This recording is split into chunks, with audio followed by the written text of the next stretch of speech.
Imagine a quiet community, a grand event, then sudden, absolute darkness. A powerful executive challenges a simple farmer, unaware of the hidden strings he controls. What happens when a man's silent power plunges an entire celebration into chaos? You won't believe the electrifying showdown that unfolds. Don't miss what happens next. As justice finds its true switch, this land is ours now. Mr. Briggs, unregistered. You can't stop progress. Karen Whitfield's voice, sharp as a freshly honed blade, cut through the late spring afternoon. It was less a statement and more a decree, delivered with the absolute certainty of someone accustomed to having their pronouncements accepted without question. Walter Briggs, a man whose hands bore the permanent marks of decades spent tilling the earth, felt a cold knot tighten in his gut. His gaze, usually as calm and expansive as the fields that stretched before him, narrowed. The earth beneath his worn boots, the very soil he'd inherited from his grandfather and his father before him, was being systematically desecrated. He stood at the edge of his northern pasture, a place where the old oak tree marked a boundary his family had honored for generations. But today, that boundary was being obliterated by a flurry of activity. Large, rumbling earth movers and flatbed trucks, emblazoned with the logo of a local event management company, were already carving swaths across his verdant acres. They were laying down temporary asphalt mats, erecting flimsy, branded tents, and directing a parade of shiny, expensive vehicles onto what had, mere hours ago, been prime grazing land for his small herd of dairy cows. The air, usually redolent with the scent of fresh-cut hay and damp earth, was now thick with the acrid tang of exhaust fumes and the insistent blare of reversing alarms. The event was the annual summer gala hosted by the prestigious Oak Haven Hills Homeowners Association, a gathering infamous for its ostentatious displays of wealth and its self-congratulatory rhetoric. Karen Whitfield, a newcomer to the HOA's upper echelon, but already a formidable force, had orchestrated this year's affair with an iron fist. Her sleek, tailored suit and perfectly coiffed blonde hair seemed utterly out of place against the rustic backdrop of Walter's farm, a stark visual representation of the clash between their worlds. She embodied the new Oak Haven Hills, a place of manicured lawns, high-tech security, and an almost militant adherence to perceived order. Walter, with his faded denim overalls and a face etched with the wisdom of the land, was a relic to her, an inconvenience. Unregistered, Walter's voice was low, resonating with a quiet power that usually quelled arguments, but it seemed to glide right past Karen. Karen, this land has been part of the Briggs farm for over a century. My family holds the original deeds, recorded and archived. Every inch of this property is accounted for. He gestured towards the weathered farmhouse in the distance, a sentinel of enduring legacy against the encroaching tide of modernity. Karen merely scoffed, a dismissive sound that grated on Walter's nerves. Those old parchment scrolls mean nothing against modern surveys. Mr. Briggs, our legal team reviewed county records. There's a section, a sliver right here. She swept her hand across the ruined pasture with a proprietary flourish. That is designated as unclaimed commons, perfect for overflow parking. It's a temporary inconvenience for a vital community event. Surely, even you can see the necessity. Her tone was laced with an infuriating condescension, treating him not as a fellow human being, but as a dull-witted obstacle. Walter's jaw tightened.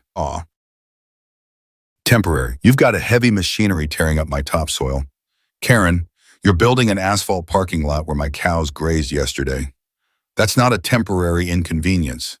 That's permanent damage to my livelihood.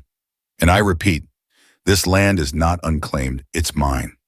His voice gained a quiet edge, a tremor of suppressed anger that was rarely seen in the usually placid farmer. He took a step forward, his shadow falling over the freshly laid asphalt mat, as if to physically reclaim the space. Karen, however, was unfazed. She crossed her arms, her chin tilted defiantly. Listen, Mr. Briggs, we sent notices, multiple notices. You never responded. This isn't just about parking, it's about community welfare. This gala raises funds for community improvements, for the very infrastructure that benefits everyone, including your rustic little farm. We're doing you a favor, providing easy access for our esteemed guests. Think of the exposure. Imagine the property values increasing because of such a prestigious event and being hosted nearby. The arrogance of her words stung more than the actual invasion. Notices Walter had received a few generic HOA flyers, but they were usually about rule changes or maintenance schedules, things he barely glanced at, trusting his neighbor and fellow HOA resident, Martha, to inform him of anything truly important. There had been no specific mention of his land, no request for permission, no legal documents outlining a claim. This was outright theft, masked by bureaucratic jargon and couched in the language of community good. "You didn't ask," Walter stated, his voice now flat, devoid of emotion, which was far more unsettling than his previous frustration. "You simply took." Karen's perfectly sculpted smile vanished, replaced by a scowl. "And what are you going to do about it? Mr. Briggs, call the sheriff? We have permits. We have legal precedent. Our lawyers are already on standby, ready to handle any disruptors." In fact, she leaned in slightly, her voice dropping to a menacing whisper. "If you interfere with this event, if you cause any trouble, we'll sue you for every penny you've got. Obstruction of a community event, damages, loss of revenue. We'll take this farm from you so fast your head will spin. And trust me, Mr. Briggs, the HOA has deeper pockets than you could ever dream of." The veiled threat, the casual disregard for his home and heritage, struck Walter like a physical blow. His hand instinctively went to his pocket, clenching around a small, smooth river stone he often carried. He looked around him at the eager event staff, at the first trickle of arriving guests, dressed in their finest, already milling about the newly minted parking lot. He saw their casual entitlement, their obliviousness to the raw wound being inflicted on his land. And he saw Karen, radiating smug confidence, convinced of her absolute authority. She had no idea, of course, no idea about the hidden currents, the literal and metaphorical power lines that crisscrossed Oak Haven Hills. No idea that beneath the veneer of modern prosperity, a simpler, older system hummed, silent and indispensable, controlled by the very man she sought to crush. Walter Briggs, the simple farmer, was not just an old man with dirt under his fingernails. He was the silent architect of the entire community's electrical backbone, a network that powered every home, every street lamp, every state-of-the-art security system. And yes, even the very grand ballroom where the HOA gala was meant to dazzle. A single, quiet flick of a switch could plunge their gleaming world into profound darkness, a truth known only to a select few, mostly the grizzled veterans of the local utility company who understood exactly who truly held the switch. Karen Whitfield, in her towering hubris, was about to learn a very painful, very public lesson about where real power lay. The sun began its slow descent, painting the western sky in hues of orange and purple, a beautiful, serene backdrop to the escalating tension on Walter's farm. The event was in full swing, a cacophony of laughter, clinking glasses, and upbeat jazz music drifting across the fields. What had been a tranquil pasture was now a glittering spectacle of parked luxury cars, a sprawling temporary village of white tents, and the relentless stream of elegantly dressed guests. Walter stood by his porch, the old wooden structure groaning faintly under his weight, watching his land, his legacy, being trampled by a tide of careless affluence. He felt a profound sense of violation, a deep, seething anger that simmered beneath his quiet exterior. He had tried to reason, to assert his rights, but Karen's dismissal had been absolute. She had not only brushed aside his claims, but had actively mocked them, painting him as an ignorant obstructionist. Her threats to sue him for everything he owned had echoed in his ears, a chilling reminder of the vast disparity in their resources. The irony was bitter. They were celebrating community, yet actively disenfranchising a foundational member of that very community. As the evening deepened, the impact of the unwelcome intrusion became starkly clear. Walter's cows, usually grazing peacefully in the adjacent pasture, were agitated, their low moans carrying on the breeze, disturbed by the unfamiliar lights and sounds. The air vibrated with the throbbing bass of the music, rattling the old window panes of his farmhouse. Even his beloved dog, an ancient golden retriever named Gus, typically placid, was pacing restlessly, whimpering softly by the back door, sensing the disruption to their peaceful existence. Walter knew he couldn't graze his livestock on that parcel for a season, perhaps even two, given the compaction and the likely chemical runoff from the temporary structures. His livelihood, already a fragile balance against the rising costs of modern agriculture, had taken a significant, unprovoked hit.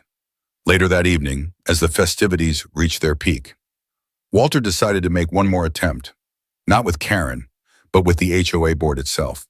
He walked towards the main gala tent, his worn boots crunching on the newly laid gravel path. The bouncer, a burly man in a too-tight tuxedo, stopped him brusquely. "Invitation, sir." Walter, unfamiliar with such formal barriers on his own property, simply stated, "I'm Walter Briggs, the owner of this farm. I need to speak with the HOA board about this situation." The bouncer looked him up and down, a sneer curling his lip. "Farm owner, you look like you just crawled out of a barn. You think you can just waltz into a private event like this?" He blocked Walter's path, his chest puffed out. Just then, Karen Whitfield emerged from the tent, her face flushed with apparent success and a glass of champagne in hand. She spotted Walter and her eyes narrowed. "Mr. Briggs, what are you doing here? I told you. This is a private event, and you are trespassing." Her voice carried, drawing the attention of several nearby guests, who turned to stare with a mixture of curiosity and disdain. "I am on my own land, Karen," Walter retorted, his voice calm but firm. "And I demand to speak out to the board about the illegal occupation of my property." Karen laughed, a sharp, dismissive sound that grated on Walter's ears. "Illegal? Don't be ridiculous. As I explained, we have every right, and your presence here, causing a scene, is precisely what I warned you about. You want to make a spectacle? Fine." She turned to the bouncer. "Escort Mr. Briggs off the premises immediately. If he resists, call security and the police. This is disrupting our gala." The bouncer grabbed Walter's arm, his grip surprisingly tight. Walter, though strong, was taken aback by the aggressive physical contact. The indignity of being manhandled on his own land, in front of strangers, was a humiliation unlike any he had ever experienced. He saw the cold triumph in Karen's eyes, the condescending pity in the glances of the assembled guests. They saw a simple, misguided farmer making a fool of himself. They didn't see the rightful owner, the man whose tireless work powered their very comfort. "Let go of me," Walter said, his voice a low growl, a stark contrast to his usual gentle demeanor. "Don't make this harder than it has to be." "Old man," the bouncer grunted, beginning to push him towards the farm gate. Walter stumbled, regaining his footing. The anger that had been simmering beneath his calm exterior now boiled over. Not a furious outburst, but a cold, hard resolve. He met Karen's gaze, his eyes burning with an intensity she had never seen. "You think you're powerful. Karen, you think your money and your lawyers can just take what they want." His voice was barely a whisper, yet it cut through the festive din, carrying an unspoken promise. "You have no idea who you're dealing with." Karen merely smirked, sipping her champagne. "Oh, I think I do, Briggs," a disgruntled old farmer. "Now, if you'll excuse me, I have a gala to enjoy." She turned her back, dismissing him entirely. As the bouncer continued to escort him away, Walter's mind raced. He had built this life with his hands, nurtured this land, and secured the very infrastructure that underpinned their luxurious existence. For years, as the Oak Haven Hills community expanded, it had outgrown the standard municipal power grid.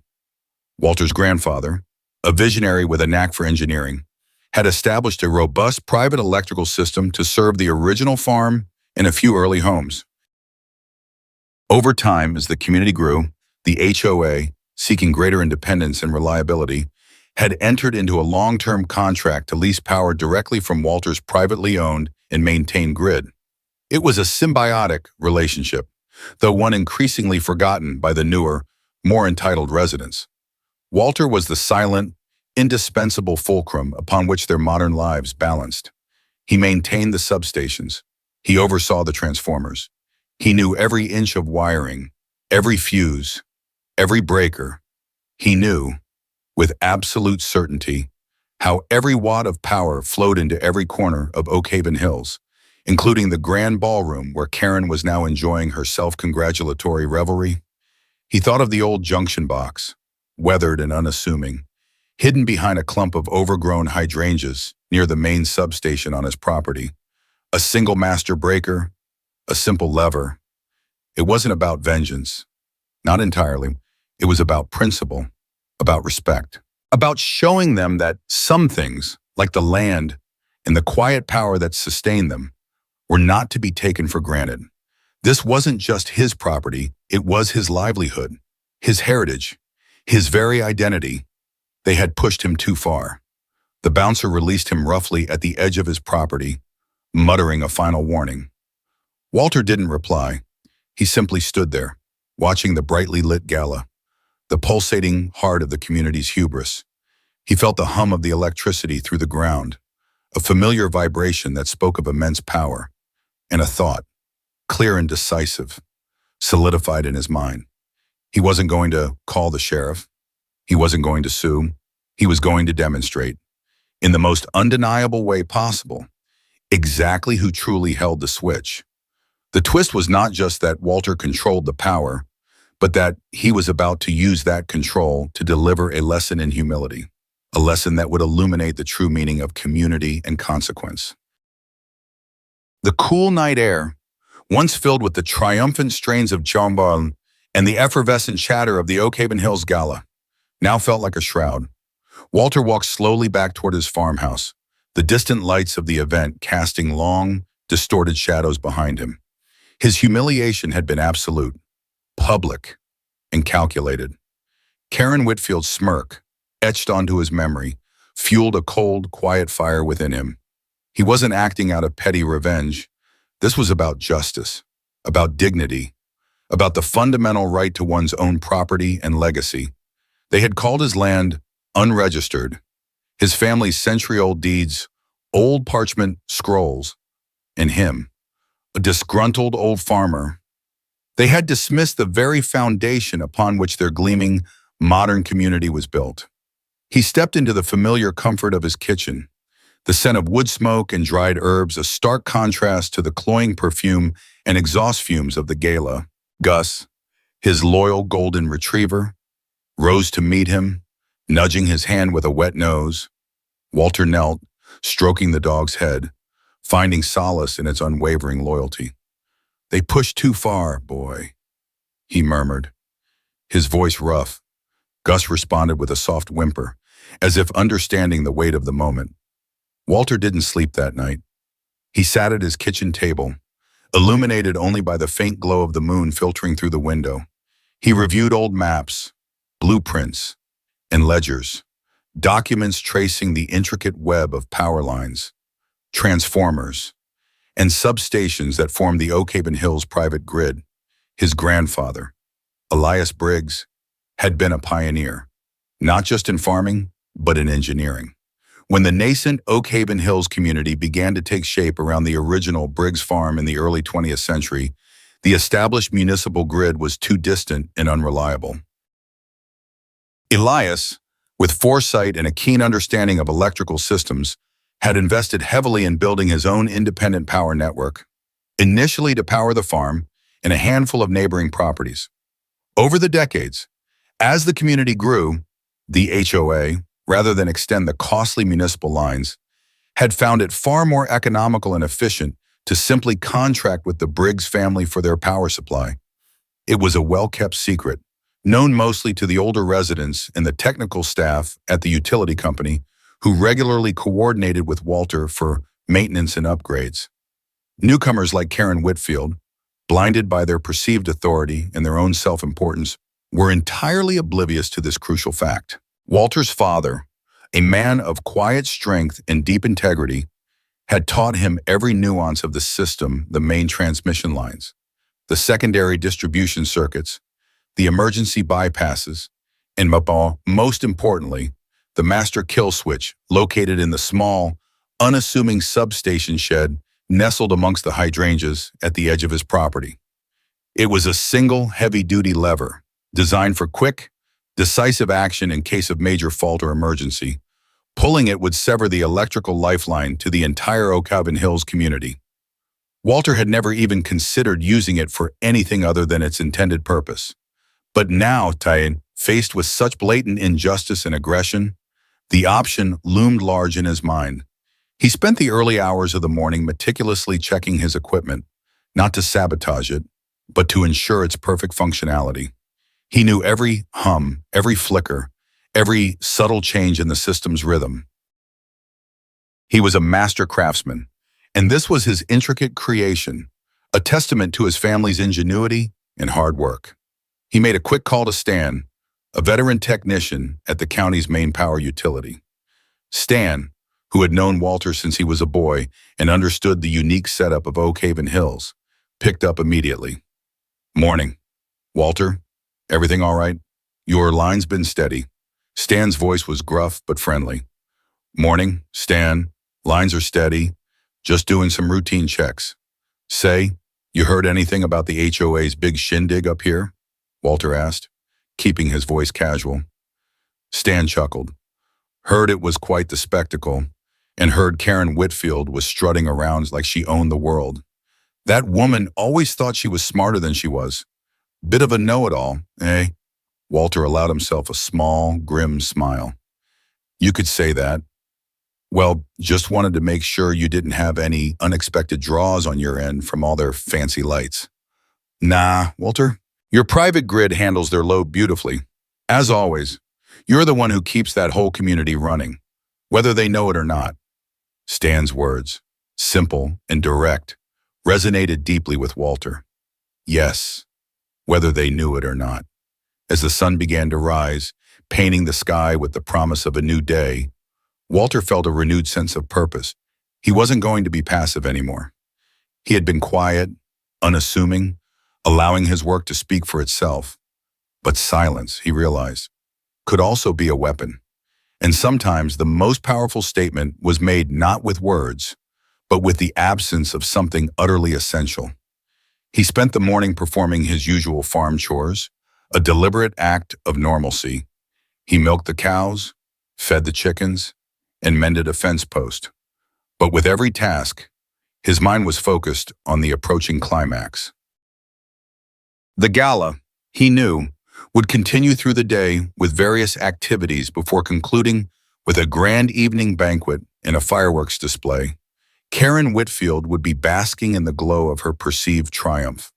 Around noon, Walter walked to the edge of his property, where the temporary asphalt parking lot now sprawled, a blight on his landscape. More cars were arriving, drivers oblivious, simply following the instructions of the overzealous parking attendants. Walter observed the scene with a detached intensity. He saw the HOA residents, some of whom he had known for decades, walking past, their faces beaming with self-satisfaction. A few offered perfunctory nods, but most simply ignored him, as if he were part of the scenery, as irrelevant as the old oak tree. The subtle shift in power was already underway. Though they couldn't see it, the revelation of hidden truths was imminent. He noticed a small group of municipal power company employees, identifiable by their uniforms, setting up some temporary lighting around the main event tent. They weren't connecting to the grid, just setting up some backup generators for specific outdoor lighting, a standard safety measure for large events. Walter approached one of them, a grizzled old technician named Bill, who'd been on the job even longer than Stan. "Hey, Bill, long time no see." Bill looked up, wiping sweat from his brow. Walter didn't expect to see you here. Big shindig. A lot of fuss. Indeed, Gina, Walter replied. Just wanted to make sure everything's running smooth. You guys relying on your own generators, or just running some auxiliary stuff off the main feed. Bill winked. Mostly our own gen sets for these temporary lights. Walter, you know how it is. Don't want to overtax a perfectly good system. He gestured vaguely towards the main event tent. Besides, your setup here handles the big stuff beautifully. Always has. Don't know what these new HOA folks would do without you.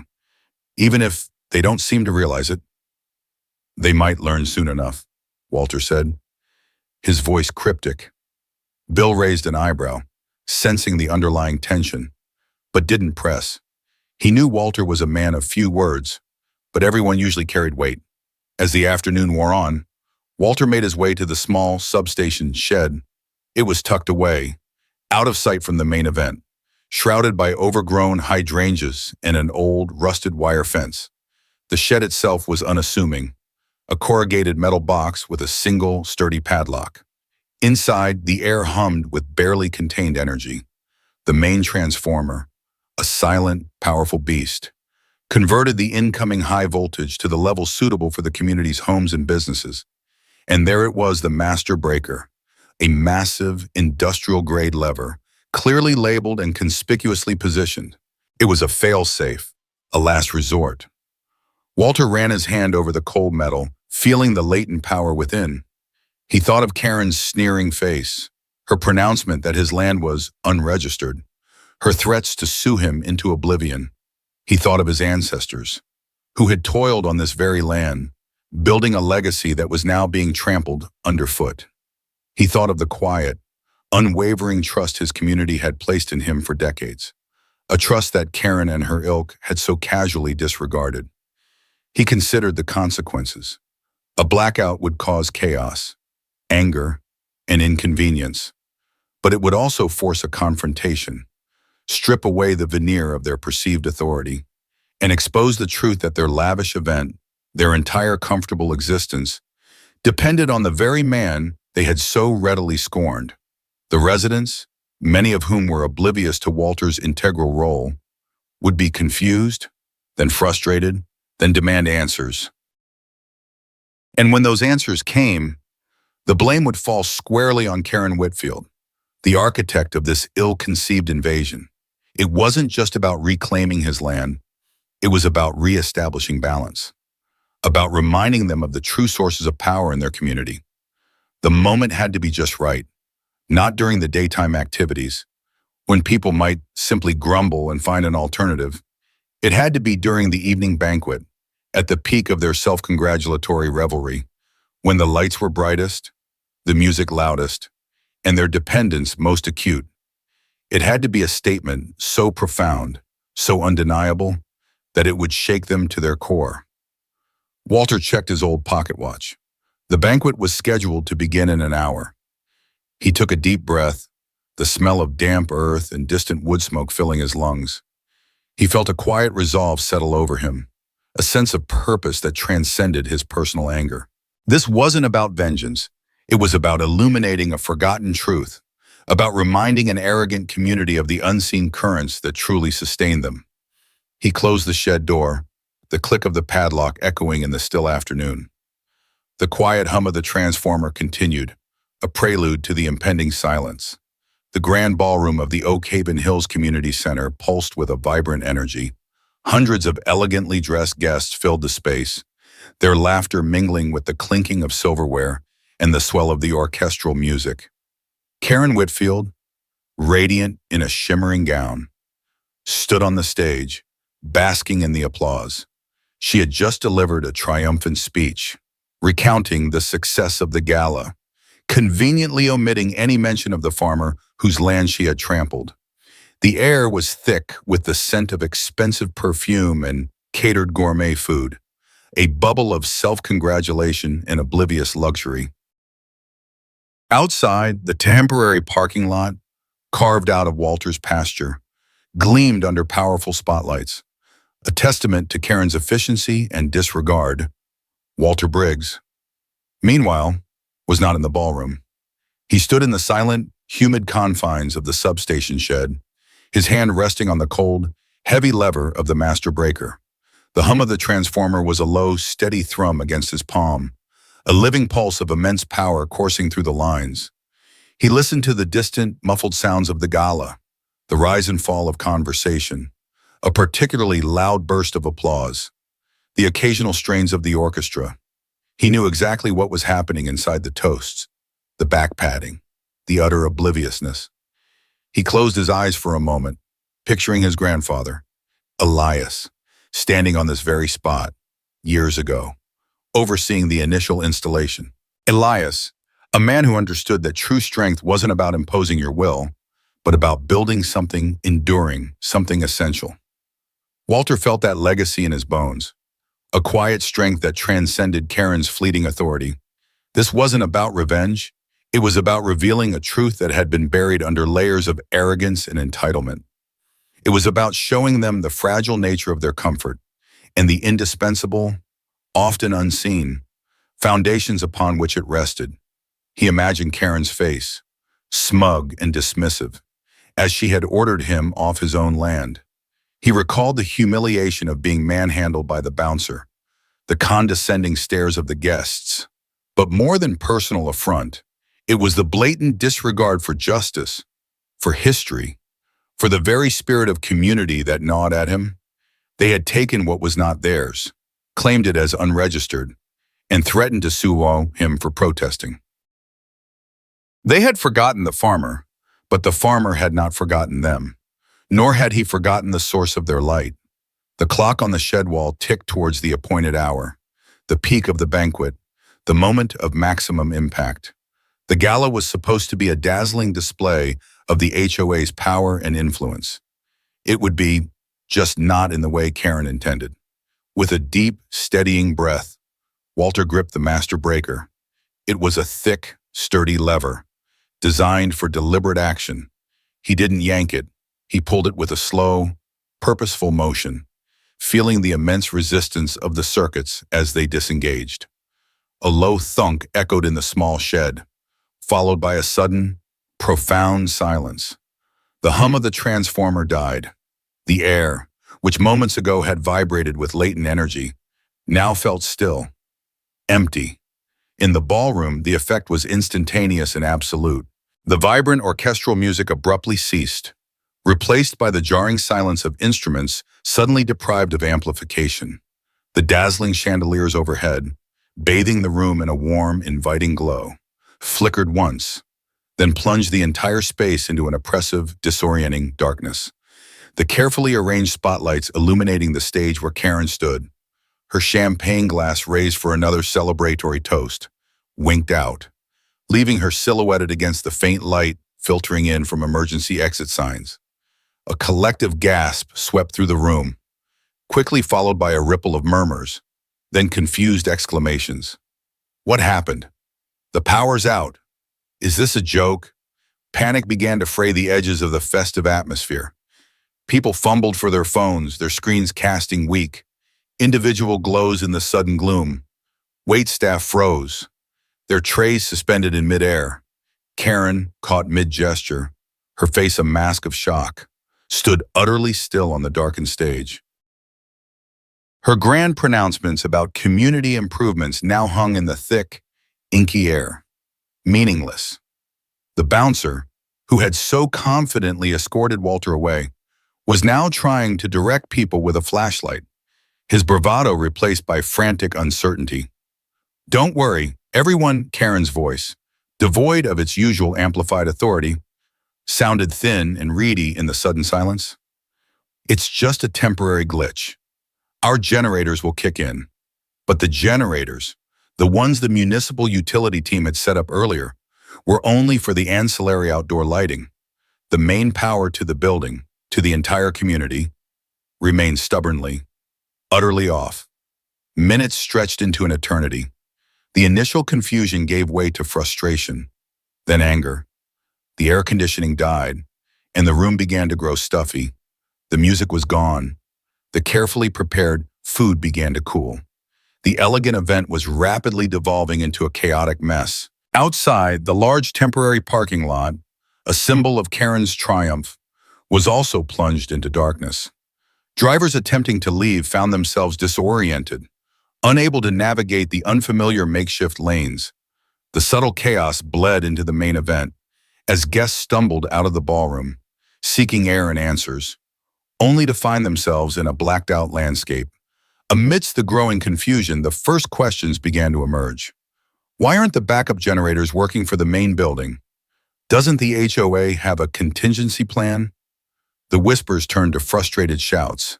Then a voice cut through the darkness, clear and distinct, belonging to one of the older HOA residents. Mr. Henderson, a man who had lived in Oak Haven Hills since before Karen Whitfield was born. This power, it's not from the city grid, is it? He called out, his voice laced with a dawning realization. It's Walter's system, the Briggs Farms private grid. A murmur of shock rippled through the crowd. Many of the newer residents had never heard of it, but the older ones, the ones who remembered the original contracts, the ones who had seen Walter's family maintain the system for decades, felt a cold dread settle in. Suddenly, a group of municipal power company employees, summoned by the panicked HOA staff, arrived. Among them was Stan, Walter's contact. He took one look at the dead main lines leading into the community center and shook his head. Well, there's your problem. Folks, the Briggs main feed is off. You're entirely reliant on their private system here. Always have been for the main community. Unless Mr. Briggs switches it back on, you're in the dark. The revelation hit Karen like a physical blow. Her face, barely visible in the emergency lights, drained of color. The arrogant confidence she had radiated moments before crumbled, replaced by a dawning horror. The very man she had publicly scorned, the disgruntled old farmer, held the literal switch to their entire world. The unspoken truth, the hidden power, was now laid bare for all to see. The residents, realizing the depth of Karen's miscalculation, turned on her. You took his land. You threatened to sue him, someone shouted. And he controls our power. How could you be so reckless? Karen, another voice boomed, full of outrage. The collective anger, initially directed at the blackout, now focused squarely on her. Walter, standing in the darkness of his substation shed, felt a profound sense of closure. He hadn't sought to destroy, only to reveal. He hadn't asked for power, but had merely exercised the one he already possessed, the one they had chosen to ignore and then abuse. Hours later, long after the gala had officially collapsed into a chaotic retreat, a delegation from the HOA arrived at Walter's farmhouse. Not Karen. She was conspicuously absent. The remaining board members, humbled and exhausted, stood awkwardly on his porch. Their faces, usually composed and authoritative, were now etched with worry and embarrassment. The community, plunged into an extended blackout, was seething. Refrigerators were defrosting, security systems were down, and the grand illusion of effortless luxury had shattered. Mr. Briggs, the HOA president began, his voice strained. We apologize. Profoundly. We had no idea of your critical role in our infrastructure. Ms. Whitfield acted without the full knowledge or authorization of the board regarding your land. Her actions were unacceptable, and her statements were baseless and deeply offensive. Walter listened silently, his gaze steady. We wish to make amends, another board member added.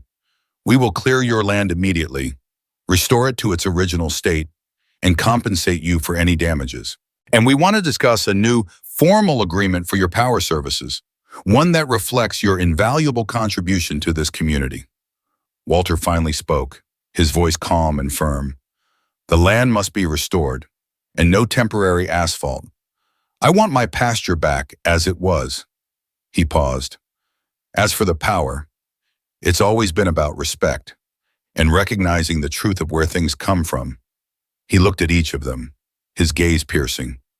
Your community ran on my family's legacy. You just forgot to look down from your tall buildings. The next day, the news spread like wildfire through Oak Haven Hills. Karen Whitfield, facing an overwhelming vote of no confidence and public outrage, was forced to resign from the HOA with immediate effect. The community, stripped of its amenities for a prolonged period, had learned a harsh, unforgettable lesson about humility and true power. They realized the critical dependence they had on the simple farmer they had so readily dismissed. Slowly, the lights came back on in Oak Haven Hills, one section at a time, each return of power a silent acknowledgement of Walter's authority. His land was meticulously restored, the temporary asphalt removed, the topsoil carefully replaced, and Walter Briggs, the quiet farmer, went back to his life, his hands once again tending to the earth. But now, when residents passed his farm, they didn't just see fields, they saw the silent, indispensable heart of their community. The man who, with a single, deliberate flick of a switch, had illuminated the true meaning of respect and responsibility. And so CEO, the quiet farmer, Walter Briggs, proved that true power isn't always loud, but can be found in the unseen currents that bind a community. His stand against injustice brought light to truth and darkness to tyranny. Thank you for joining us on this powerful journey of defiance and retribution. If you were moved by Walter's story, please like this video, subscribe for more captivating tales, and share your thoughts in the comments below.